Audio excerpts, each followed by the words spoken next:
So I'm delighted to welcome Dr. Armin Schwarzbach to us today. Many of you will already be familiar with him, I'm sure. He's the founder and medical director of ArminLabs, Augsburg in Germany, and was co-founder and CEO of the Borreliosis Clinic Augsburg in Germany too. He's a medical doctor as well as a specialist in laboratory medicine with 3 decades of experience and laboratory testing.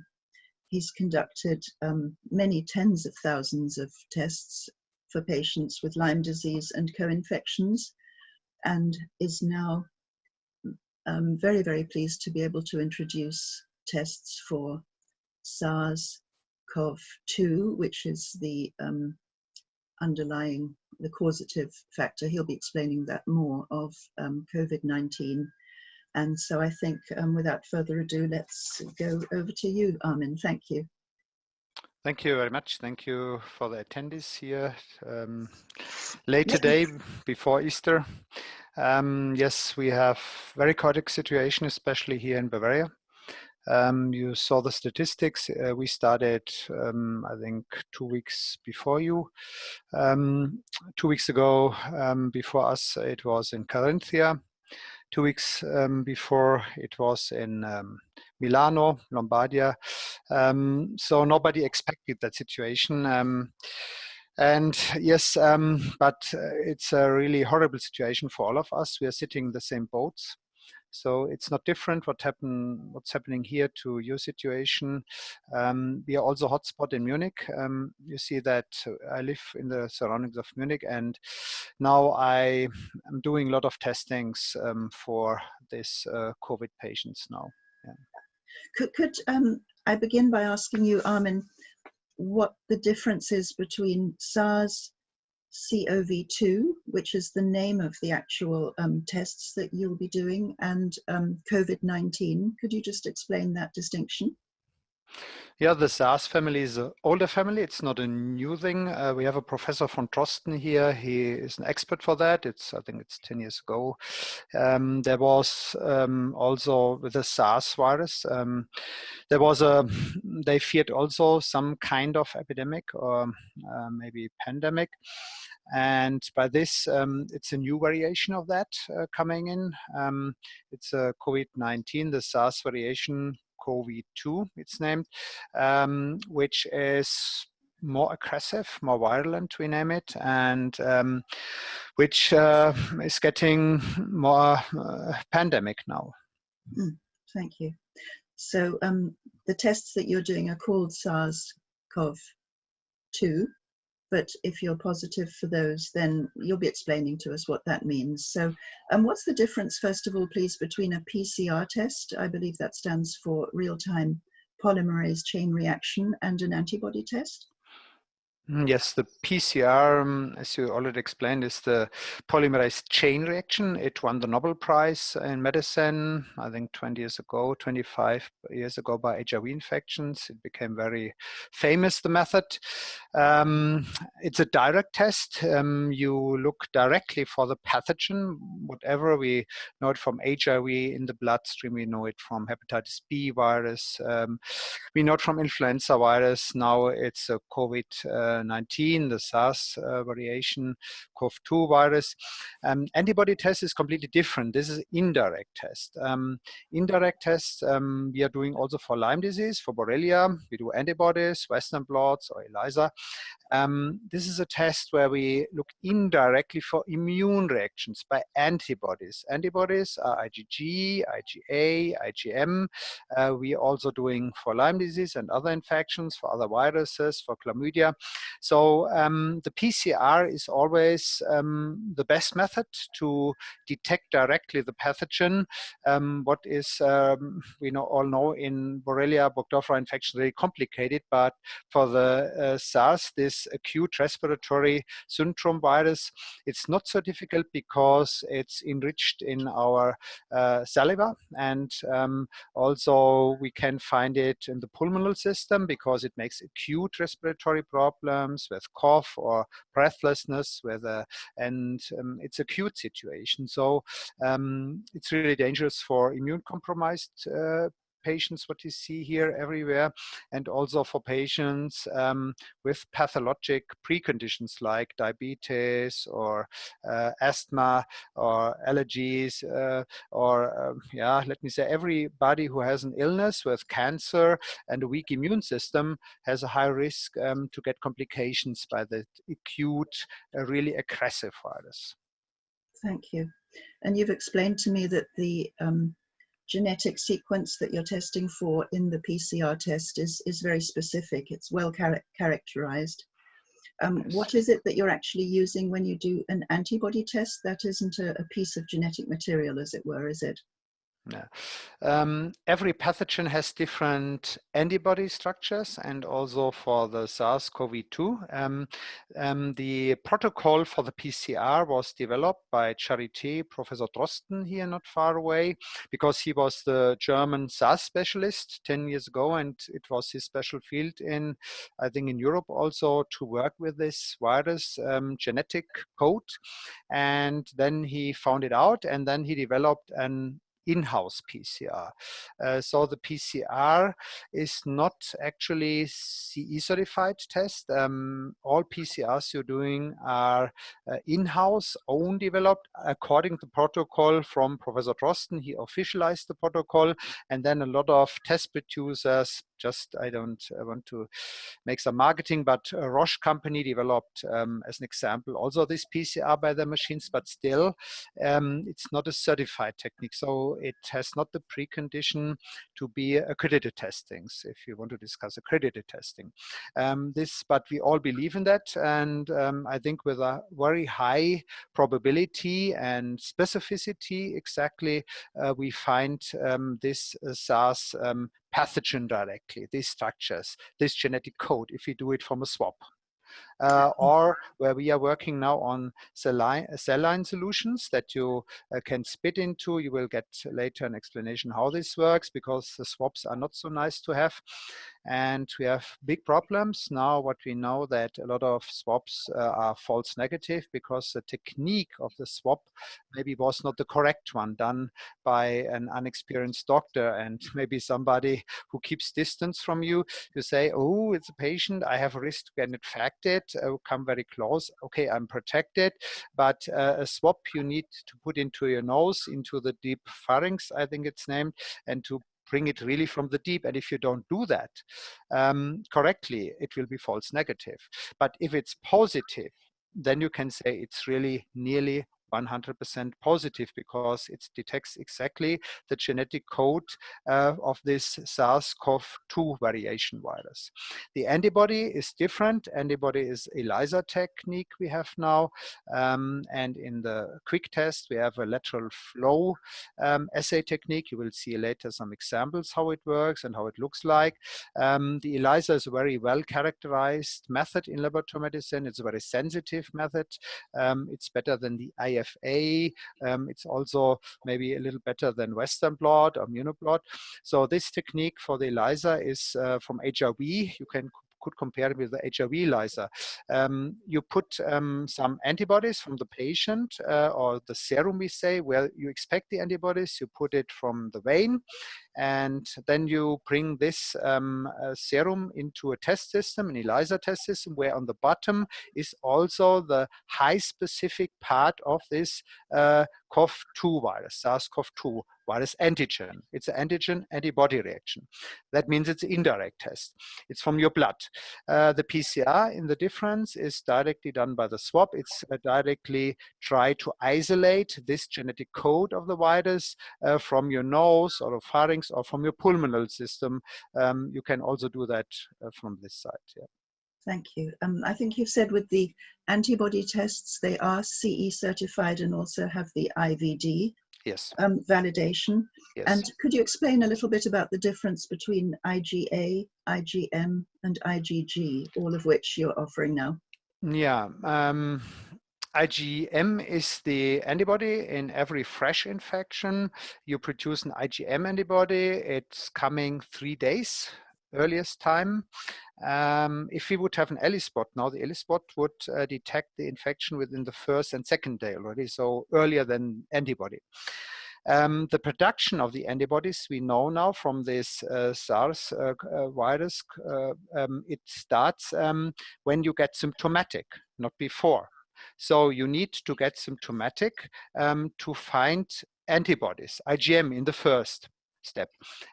Also, your body is producing IgA antibodies because IgA is the only antibody we have in the mucus. It's an antibody produced on the surface of your nose, as an example. So it has two binding arms. It's a natural immune defense mechanism. It starts this after, let me say, 5, 6, 7 days, 10 days, we say for sure, okay, in this COVID situation. So you see COVID is reacting different than other pathogens. The immune system reacts slowly in this, what we know nowadays. The IgG antibodies, these are, you all know it's a former antibody. We say it's a former infection or a past infection, it's better to say in English.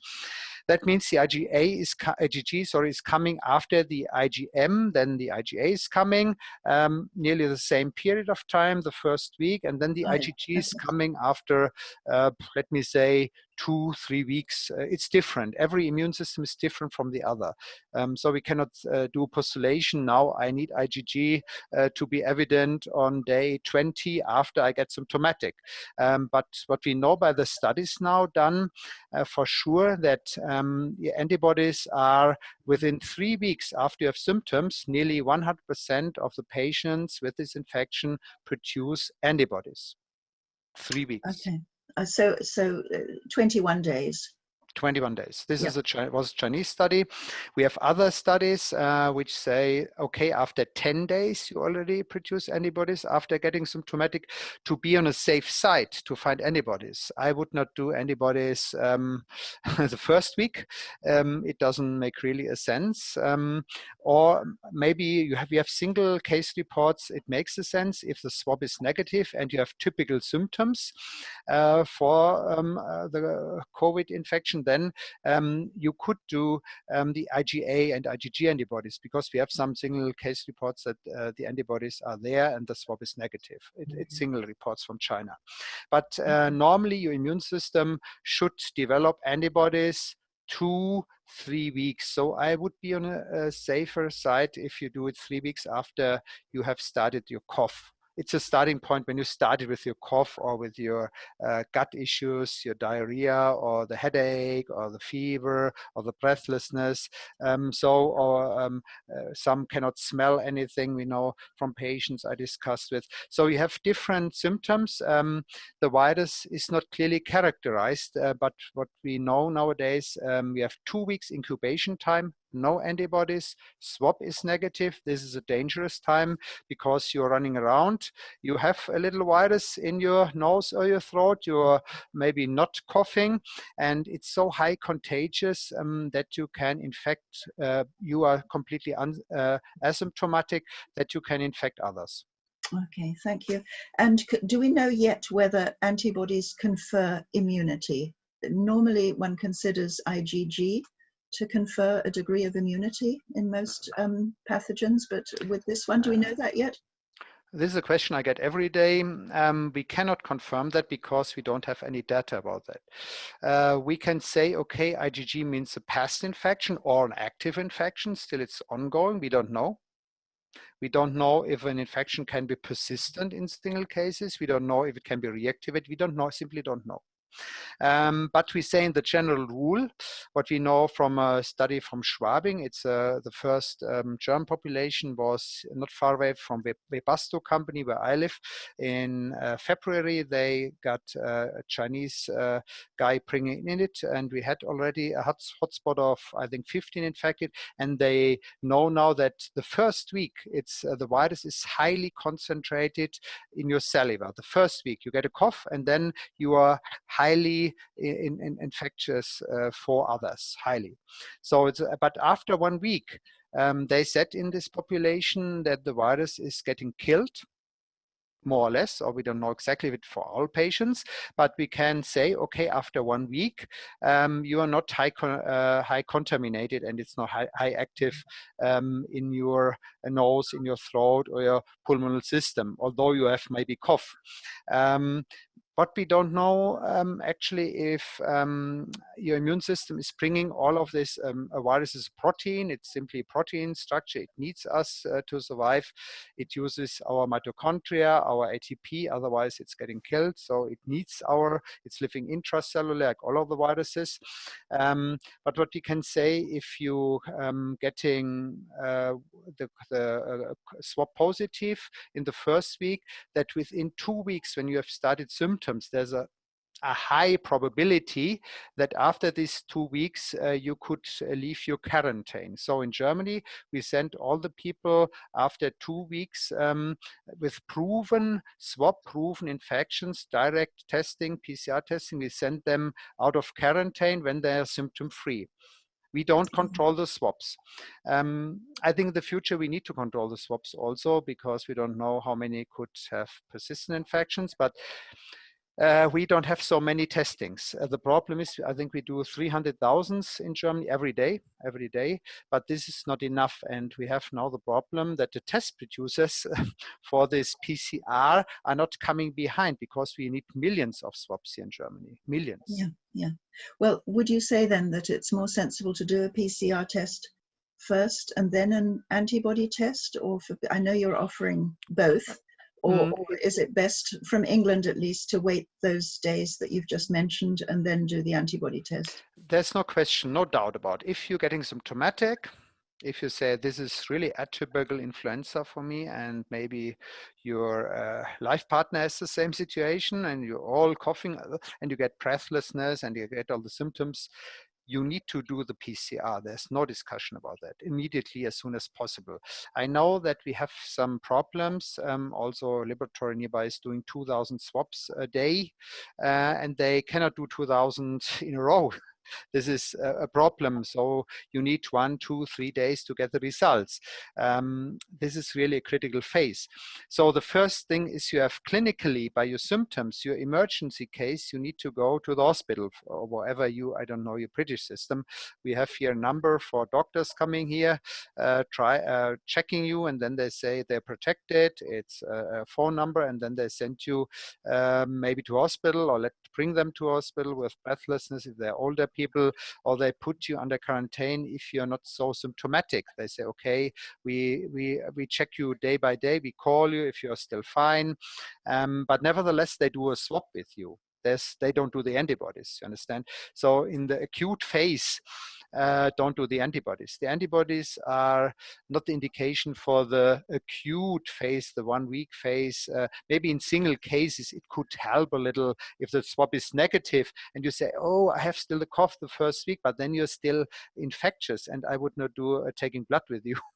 I would say stay in your house 2 weeks, and then we will see what is happening with you, or if you get more symptoms, because you know by your Prime Minister Johnson that he was 1 week really not so bad, and after 1 week he get the second problem, and he went to intensive care for a while, or I don't know what the current situation is. He is still there. Yeah. Okay, so this is when should we do now the antibodies? The antibodies, it's clear, it's not for the acute situation. No go, no way.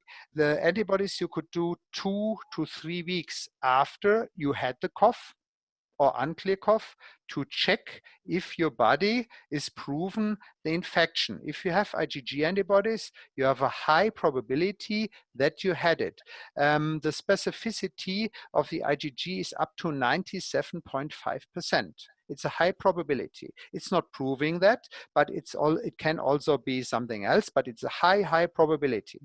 And if your partner has a swab positive and you have the antibodies, your partner has the antibodies, I think it's nearly proven that you had it also without any huge symptoms, or your swab is maybe negative in this case.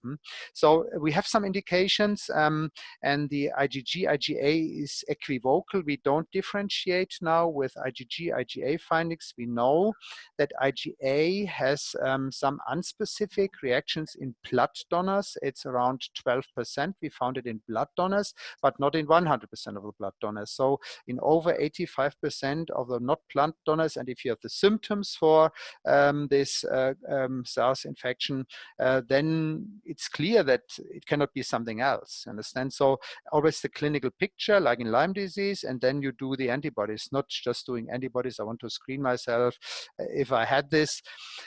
Maybe we can discuss the situation in exposure situations. So if you went skiing to northern Italy, and you got maybe all of your family is infected, and your friends are infected, and you had also some cough, then for sure it makes sense, because you have the exposure. And if you find then IgG antibodies, this is a clear sign that you had this Yes. infection, maybe with not huge symptoms in this case. You do have a questionnaire, don't you, with both Yes. symptoms being Yes. listed and also exposure history. So that sounds sensible. But sorry, this is not substituting a doctor's clinical decision. No, of course, that is only for health professionals. We've made it clear, and this also for this patients. webinar is also just. Also the checklist can be used surely for patients or for people who don't know all about the symptoms. This is WHO and Robert Koch Institute.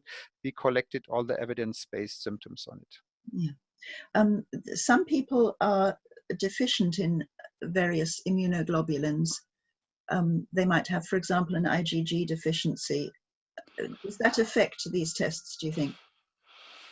Yes, we have also IgA deficiencies, interestingly.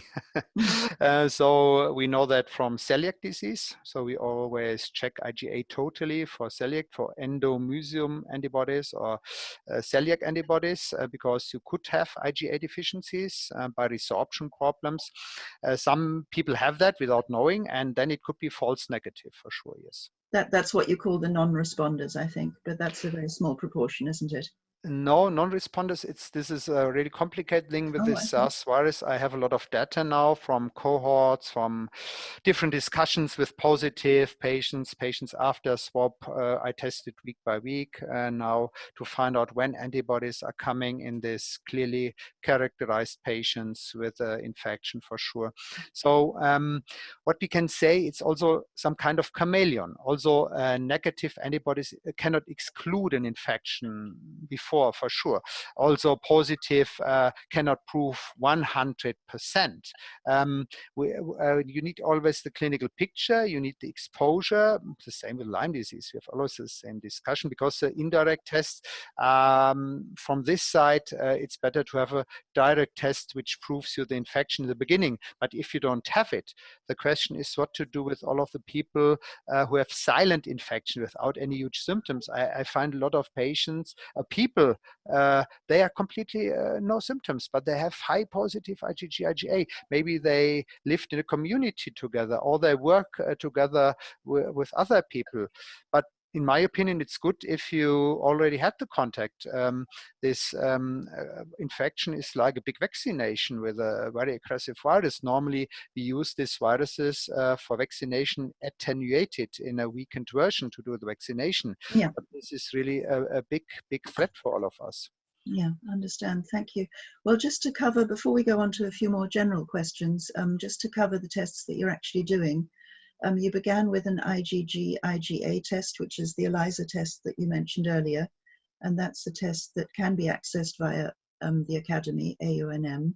Just please call the helpline and then we'll sort of sort that for you. It does need to be done via a health professional. And then there's the IgG, IgM that you're doing, which is available either as a sort of little pregnancy test type kit, isn't it, that people can do, again, please, with their health professional by themselves and see the result immediately. Maybe I'll just explain how the other form of that works, because with that one, the only downside, even though that is cheaper, it's about half the price of sending it to Germany, as it were, but you don't get a report with that one. You just get the, I mean, it's almost best to sort of video yourself doing it or a photograph of it, and then you have the evidence, right?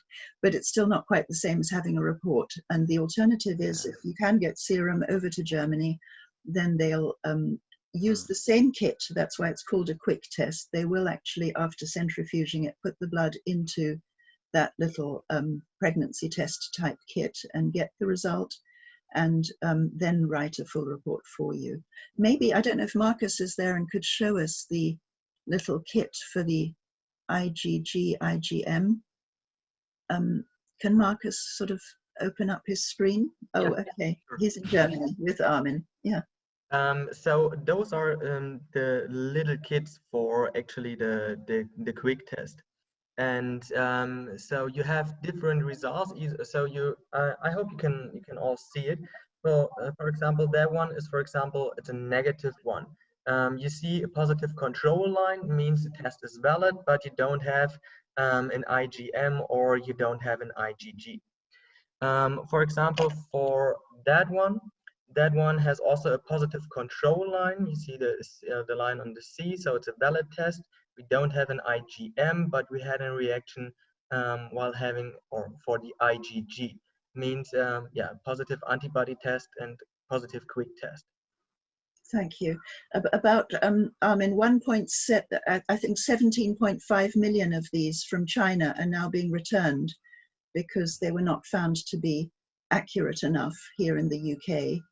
I believe yours was developed in Germany, and you're very satisfied after, you know, endless testing that it is, you know, achieving a very high specificity and sensitivity. That's correct, isn't it? Yeah, we need not to say all Chinese tests are bad, okay? It depends on the companies, on how they do it, on the validation steps. I tested, I think 3 weeks ago, I had patients in my laboratory with clearly positive swab before. They were 3 weeks under quarantine, 2 weeks under quarantine, then they were sent outside again. And I've did Chinese quick tests with them, and they failed completely. So I said something is going wrong because I expect antibodies in this clearly characterized patients with swab positive. I tested the next Chinese, also no antibodies in the quick test. Then I got one test from Germany from a friend of mine. Oh, try it out. It's a German test. Maybe it's not so officialized. I tried it out and it was fantastic. I said, wow. IgG, the same I found in this characterized patients with the ELISA, the same IgG. So 100% in the serum. That was the first step. So serum has or the venous blood has the big, huge advantage. You can really have a standardized volume of that. In the finger, you can do mistakes. So the quick tests don't belong, I think you have the warning now in England, don't belong into unprofessional hands in this critical infection. Yeah. Because if you think it's false negative, like the Chinese ones, you believe you're negative, but maybe you're positive, or you had already IgG, and this is a wrong message to you. So I prefer always not the finger. If you know me, I prefer the serum. Nevertheless, we have standardized. In the next step, I also checked this German quick test or German produced quick test. I also standardized for the finger, and it works also really good. So we can give it free. It's validated in the laboratory for serum and finger, comparable to the ELISA technique with the Yeah, IgG. I think it's the second drop of blood you suggest using rather than the first, right? To yes, avoid because in the first you have a little lymphatic fluid, and you can get artificial effects on it. It comes with clear instructions, I know. And yes. Yeah, okay. Well, anybody who would like further information on all of those tests, do just contact the AONM helpline number. Interestingly, you mentioned earlier the alternative way of doing a PCR swab test if you don't want to make mistakes with the swab. Could you explain a little bit more how that one will work with the saline? This could Marcus better explain because he cared more for that part. Okay. So yeah, there I am again. So we developed a different option also because yes, for some materials the producers are just out of the swab test. So since you still have a high viral load also in your throat and in the sputum, we have an alternative option available. So this tube contains NaCl solution. You get it delivered with a straw. You get it in your mouth. You kind of gargle it for 30 seconds, and you spit it back into the tube and send it to us in the to the laboratory. That's kind of the alternative version of the swab test, and yeah, which is also way easier to perform. So you can be quite sure you do it correctly, and yeah, you catch a high viral load. Yeah, maybe send it via express. I believe that doesn't need to go via the sort of exempt human materials courier system. So that's easier to get back to the lab as well, isn't it? Yeah. We have a proven stability. I know different PCR experts in the world, so we have a proven stability for minimum 3 days. So it's like ELISpot sending. It's not so time critical. It's the same with the swab. Also 3 days. We think, or I know from experts, it's up to 5, 6, 7 days we can do the testings, because the concentration, if it's really positive in your throat or in your nose or in your saliva, it's so high concentrated that we will find that. Also, I think the huge advantage now is with this not swab technique with a saline solution, we can use it for children. I will have a child on Tuesday, 1 year in my laboratory, and to do a swab with a child, I don't think it's a very funny thing with children and younger people. And if you don't like that, I think it's really a good alternative not to do so much damage with you. Yes, people have been reporting how much the swab test actually hurts. It's like piercing their brains, some have been saying. Yes. I'm sure there'll be a few questions, so we'll look at those in a moment relating to the testing, but just a more general question now, please. There seem to be far fewer cases of COVID-19 in Germany than in, say, Italy or Spain or even the UK now. Do you know why that might be? The main reason is the Italian did mistakes, for sure. They didn't know about that, and Italian people live very close together in the cafes. They have a lot of older people staying very close. They live in the families, in the houses. It's a different structure than in London.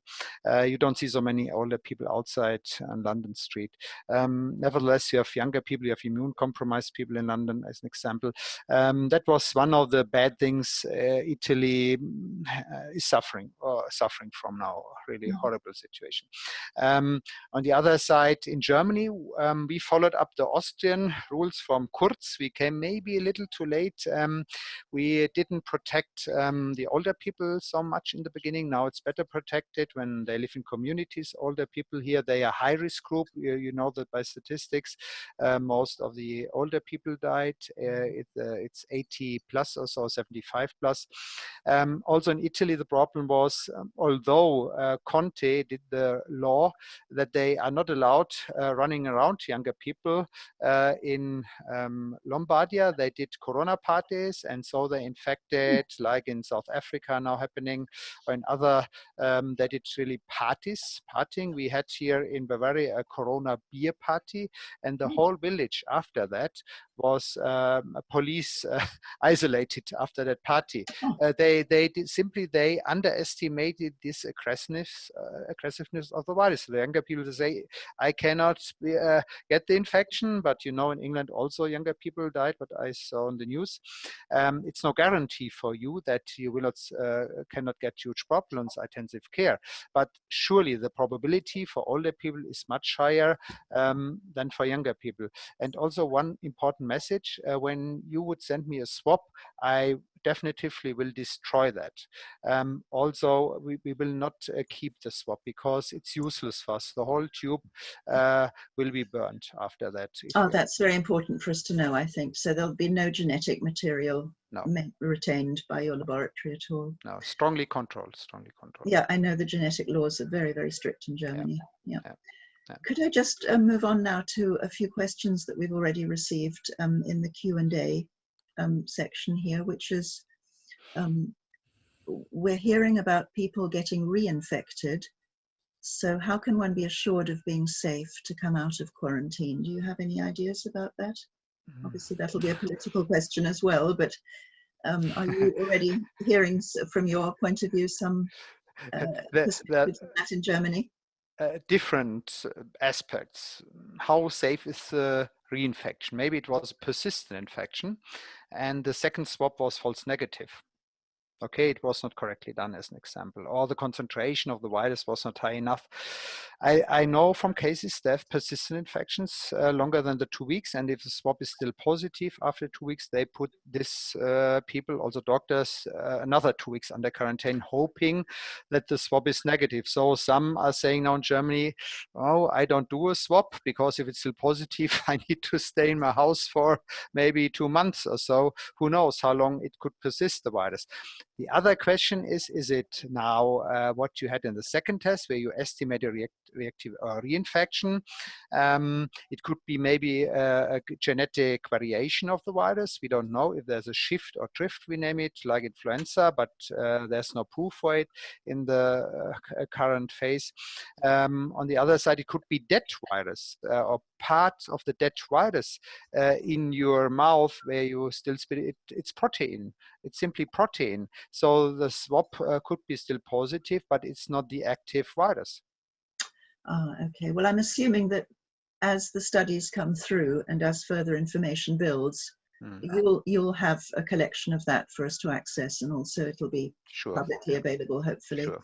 Another question here is, I'll just read it out, it's quite long. Will the antibody test pick up if you only have a very low viral load and mild symptoms, e.g. a high temperature but no cough?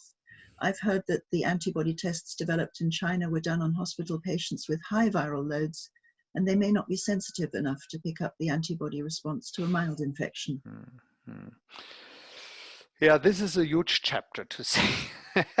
I have a lot of own patients. I know them personally, and what I can tell you, the stronger the immune system is fighting, the higher is the concentration of IgG and IgA. So I had a population of clearly characterized patients with high IgG titers, and they are now, they went for university clinic to donate the IgG antibodies from their blood. They did it last week.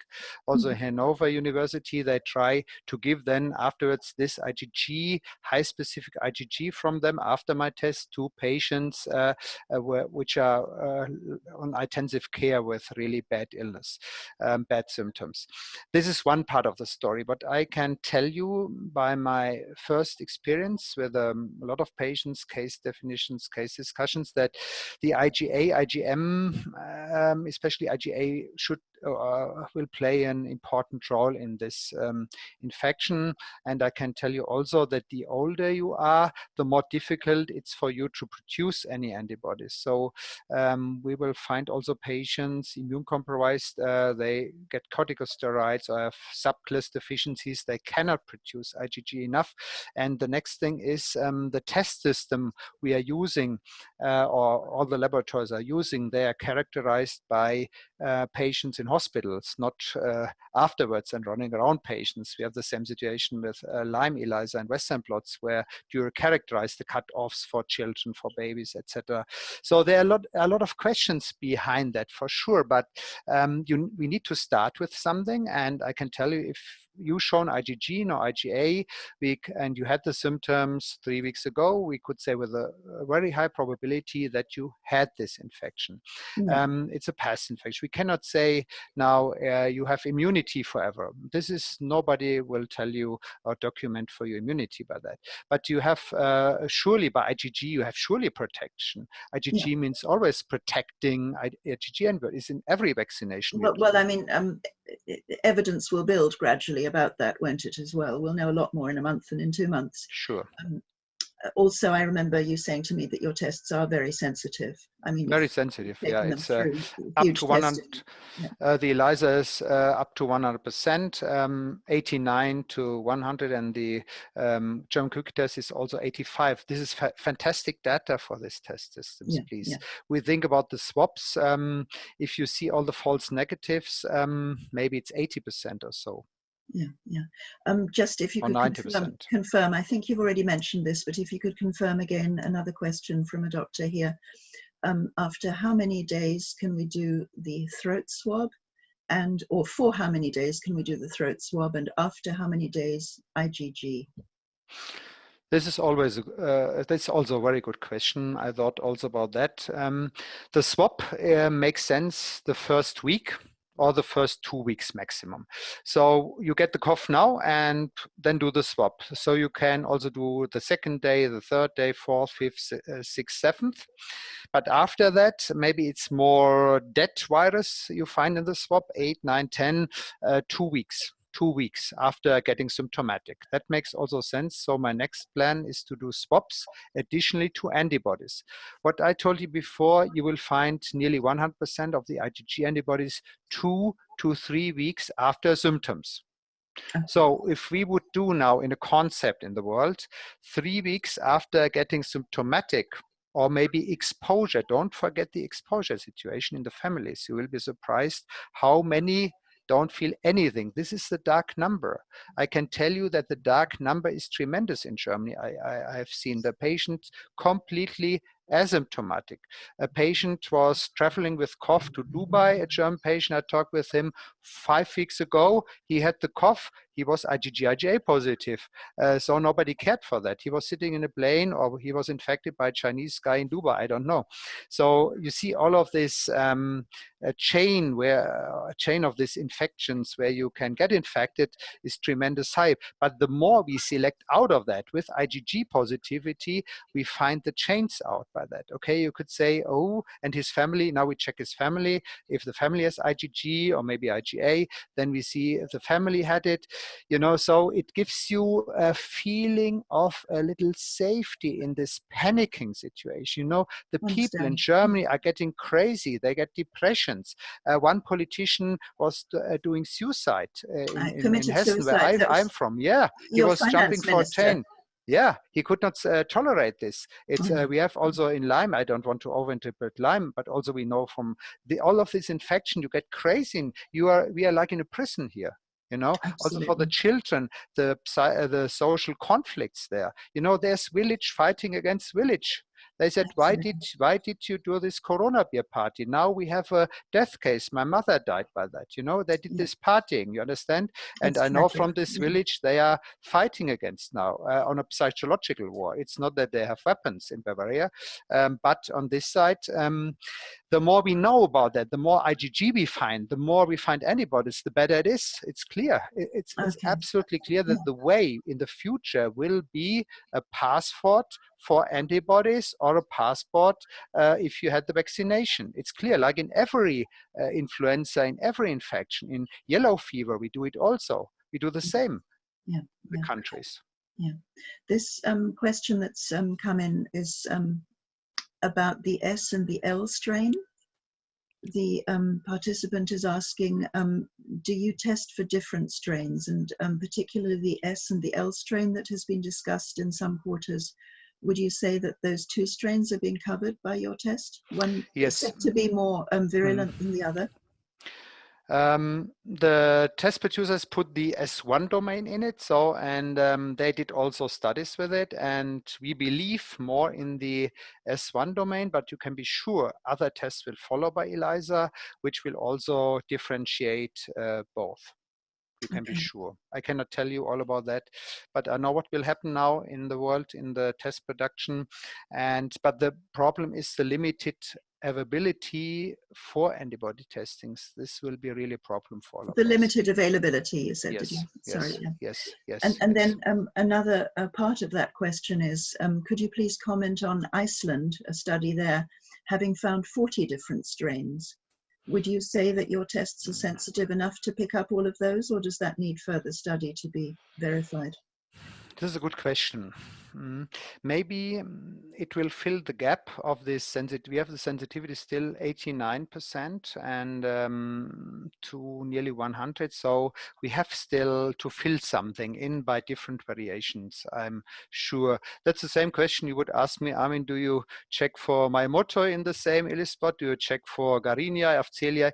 For sure, we have cross reactions in the test systems, but the specificity and the sensitivity surely depends on the antigens you put into a test system. That's clear. So you'll probably be tracking that very, very closely, all the developments, and we might, yes, sure, you know, sensibly, I think, have another sure. call with you in a month's time and find out what the research has shown and how far things have developed. Yeah, I have my networks everywhere in the world now, or in Europe, I would say. The point is, all of these tests we are doing, don't forget that the PCR is not certified yet. Mm-hmm. It will happen end of April, maybe in Germany, then it's IVD registered. So that we have also weakness of some PCR techniques, you know, so we will also have borderline results or weak positive results. The PCR is also weaknesses. There's no laboratory method 1000% proving anything in the world. Always the clinical picture, we come higher to probability to find IgG. Maybe some have more IgA, some have more IgG, and the very sick people, what I have heard, have very high IgG titers because it's getting very systemic on intensive care, the infection. Yeah. Is there anything that people can do if they already know that they tend towards low IgG or IgM, their immunoglobulins are low? Is there any additional test or sort of confirmation they can do in order to work out what's happening? There's no chance. There's no chance. Maybe the ELISpot will fill the gap if we have that. Are you thinking that there'll be groups working on that? I'm sure we need to check the Th1 immune system for sure. It's like tuberculosis, because if somebody's not producing antibodies, we use the quantiferon test or ELISA test or ELISpot test for that. Sure. Could the CD50, the CD3, CD57 shed any light on that? Absolutely. CD3 is really helpful in acute virus infections getting high. In chronic virus infections, getting low. CD57 cells is getting high in virus infections, and it's getting low in bacterial infections. So we have wonderful thing. Everything depends on the cellular immune system. It's absolutely clear this, like every virus. So the stronger you are under the CD3 and the natural killer cells, the better it is. My CD3 cells are not so nice currently, so I'm doing also against this something. But you know, the stress and all of this is not so good for all of us here. The psychological stress, we fear the future in Germany, economy is breaking down. Yeah. Yeah, no, it's not just the sleep, it's also the immune system depends on hormones, stressing factors. Well, would you say then, I mean, who should do a CD3, CD57 in addition to this test then? Because that is a test that you offer. Would that be useful to do if you suspect a low immunity? If you suffer from herpes of the lips, I would do that, because you have a weak cellular immune system. If you suffer from varicella zoster reactivations, herpes zoster, you should do that. You have a bad cellular immune system. If you take antibiotics, you have a bad cellular immune system, for sure. If you take corticosteroids, you have a bad cellular immune system. If you take, as an example, methotrexate, you have a bad immune system. So you influence your immune system. Now, our motto needs to be to improve our cellular immune system, whatever we can do. Although I know therapists are still attacked with vitamin C infusion and so, but we know from studies it rescued life in China. It rescued lives in New York City. You've just mentioned corticosteroids and methotrexate. If people have recently had corticosteroids, can they do this and expect a true result? Yes. I don't see any influences on the IgA. I think you could do that. It's not the problem. If you use that, maybe you will find low CD3 cells, but you say, oh, I have a higher risk than others because I'm cellular immune deficient, for sure. But it shouldn't affect the antibodies or the PCR? No, the test is not, they were tested by the test producers in the manuscript, in the validation, and they said there's no influence. Okay, that's only the Ellie spot then, and that may be developed after, who knows, after a certain Yeah, but amount of time. ELISpot could be also suppressed. Who knows, you know? It's also TH1 testings. Are there any medications then that could affect these tests? You mentioned methotrexate a moment ago. Anything else? Antibiotics, long-term high-dose antibiotics are like chemotherapies. You find low viruses, chronic virus infections, a lot Coxsackie, echo virus, herpes, cytomegalovirus, EBV. The gut is surely a challenge. You see the gut, the virus is spreading into the gut in 30% or 60%, whatever. And if you have a gut weakness, the natural immunity is coming from your gut. I think we need to improve the gut situation. Good nutrition, no hamburgers, no pizza, no pasta. Yeah, this is not good, you know. This fast food generation is not good for your immune system, for a natural immune system, for sure. Right, right. Okay, well, if there are further questions that come in, would it be okay if we send those in to you and then you do a little bit of a Q&A in writing in a newsletter or something, and then perhaps we interview you again in about a month's time? Yes, I think maybe we could do on your platform, AONM, you could do some Q&A, and we can put some news on it if we have new aspects about testings. We are learning now here in Germany. You will come in a second phase. You're not prepared for that now because you are 2 weeks behind us, you know, but it will come, it will start for sure. If you will get enough tests, you know, this will be really critical phase now, like everything with the masks, with the protection, with the gloves. In Germany, they all collected toilet paper. You saw that. So it was sold out. Everybody's thinking by himself, I need toilet paper. So I need, hydroxychloroquine. Every hydroxychloroquine was sold out. Every vitamin C was sold out. So it's panicking, you know, but you need to come back to a good position. It's a virus. Okay, it's a tragedy, but it's not killing you immediately. No, one thing I think that would be fair to mention to the therapists on the call at the moment is the little pregnancy type test kits that you're calling quick tests. If you want to do those with your patients here in this country, which is of course probably quite sensible since people are having a hard time having blood drawn at the moment. They can't really go to clinics easily because they're not allowed out. I think you've said you get one bottle of buffer, which is needed for that, and several tests. In other words, you don't get one test and one bottle of buffer. So I think it'll be a minimum of 5 tests that people need to get at once with one bottle of buffer. So that's something that can be discussed on our helpline with you, how to sort of negotiate that. But certainly, you know, it won't be 10 tests that one has to get. But if one does them via serum and sends them into Germany and gets the full report, then that's on a 1-by-1 basis, isn't it?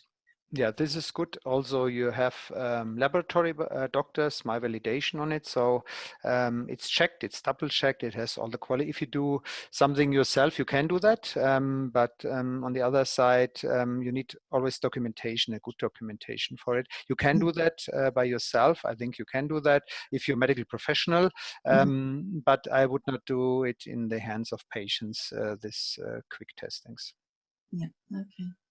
Well, thank you so much. That was absolutely fascinating. Very, very excellent information. Is there anything you'd like to add? Anything that you feel we haven't covered yet? By this testing, we need this testings more and more. We need the swabs, we need the antibodies in the future. We'll do a lot of IgG, IgA, IgM in the future in the whole world. But if you have antibody, it's I don't have an antibody. Sorry to say that. If I would have an antibody, I would be more relaxed. I would say, okay, I had this already, and my cough was from that, maybe, or my tiredness, my fatigue. So if you have the antibody, then the vaccination was done. With a high chance. But on the other side, it's no guarantee to have an antibody, but we need to come forward. If we have still this panicking and this unclear situation, we need to protect ourselves for months.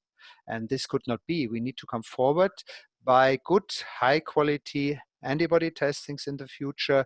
We need to check the IgA, how persistent it is. We need to check when the IgJ, we need to name it a seroconversion away from IgA to IgG. When this is happening, I'm working on that too with clearly characterized case studies. We have now in Munich here a network of clinics and therapists. They care for the time after COVID, because we don't know what is happening after that. We need to monitor also very sick patients and also infected patients. So we need specialized doctors caring really for it, and not to say it will be over in 2 months, but we will all manage that. I'm so sure we will manage that together. And if we can do that together, I help you clearly what I can do for you. I help here in Germany what I can do with all of my power. But to say an antibodies test is nothing, or so a swab is nothing, we need testings, you need testings, we need testings. The more you test, the better is the percentage. You saw it in Germany. The better is your chance to come over it. Yeah. Is your impression already that patients who already have Borrelia and have Lyme disease are at greater risk of succumbing to this and getting worse symptoms? No, we cannot say so. But in this critical time, I would not use so much antibiotics, to be honest. I would switch more to other alternatives if possible, because, you know, antibiotics are chemotherapies. You suppress your immune system by that. And you can work against it. But if the big virus is coming, I think it's a dangerous situation for people. I know patients with Lyme need that, but you need to find a compromise. A good immune system is better than too much antibiotics in your body. I understand. Okay. Well, thank you so much. That was excellent information. We will be sending out a newsletter. I believe you're preparing one this weekend, so we'll add any sort of further information to that we have. And otherwise, for anybody who's new to the Academy of Nutritional Medicine, our website is AONM.org. And there you'll see now a button called COVID-19. And if you open that up, you'll see that it has a lot of details on the tests which we've received from Dr. Schwarzbach. And the helpline in the UK is the one to please contact, or the website or the information button, which is there as well. There's a particular, you can also contact info@aonm.org. That will get through to us as well. So thank you very, very much, Armin. Thank you for taking time out of your hugely busy day. And very, very best to the whole team and to you especially. I wish you all a healthy Easter. Thank you. You too. Okay. Thank you. Bye-bye. Take care. Bye-bye. Bye. Thank you.